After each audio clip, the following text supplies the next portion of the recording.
Welcome back. It is 6:40. Hakuna Matata may mean no worries.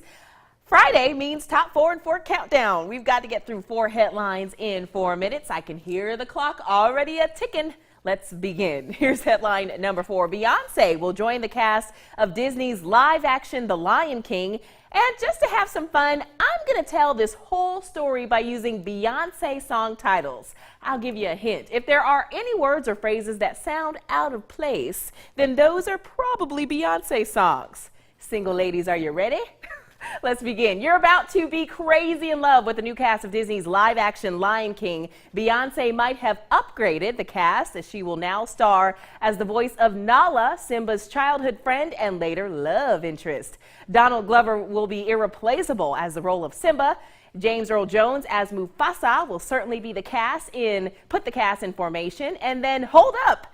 Alfre Woodard as Sarabi. I'd be a beautiful liar if I didn't tell you John Oliver will play Zazu and Seth Rogen as Pumbaa.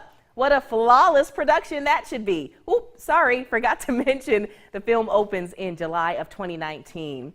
Now to the next headline. We had to have a little bit of fun before we got to the serious stuff. Here is headline number 3. The former campaign chairman for President Donald Trump was back in court along with his business associate. Paul Manafort, who led the campaign for several months last year, appeared Thursday afternoon in Washington's federal court with co-defendant Rick Gates. Special counsel Robert Mueller announced an indictment Monday that charges the men with money laundering and other financial crimes. They were placed on home confinement during an initial court appearance. Prosecutors disclosed additional details about their wealth in a court filing Tuesday, saying Manafort has provided different accounts of his assets and that he has 3 different passports. Besides Manafort and Gates, prosecutors have revealed a guilty plea from a campaign advisor named George Papadopoulos, who admitted to lying to the FBI about foreign contacts during the campaign. This next headline struck a little too close to home for me, literally. Police have released little information about the suspect in a Colorado Walmart shooting. The shooting left 3 people dead. 47-year-old Scott Ostrom was arrested Thursday, a day after the shooting in the large blue-collar Denver suburb of Thornton. Police haven't released a motive, and little is publicly known about Ostrom, who police say nonchalantly walked into the Walmart and opened fire. His boss says Ostrom has worked at a roofing company for 3 years and was a good and quiet employee, but added Ostrom left his workstation without any explanation the morning of the shooting and never came back. Ostrom is due in court today. Again, 2 men died inside that Walmart. The 3rd victim was a woman who died later at a hospital.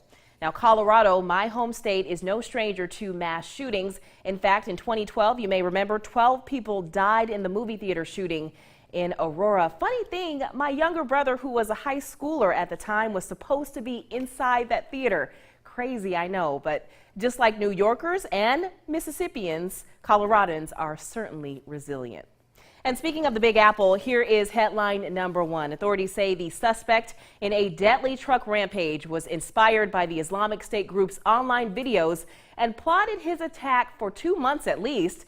And they say Sayfullo Saipov told investigators that he felt good about what he had done. The details emerged Wednesday in a criminal complaint bringing terrorism charges against the 29-year-old Uzbek immigrant who's accused of killing 8 people. President Donald Trump says the suspect in the New York City truck attack that killed 8 should, quote, get the death penalty.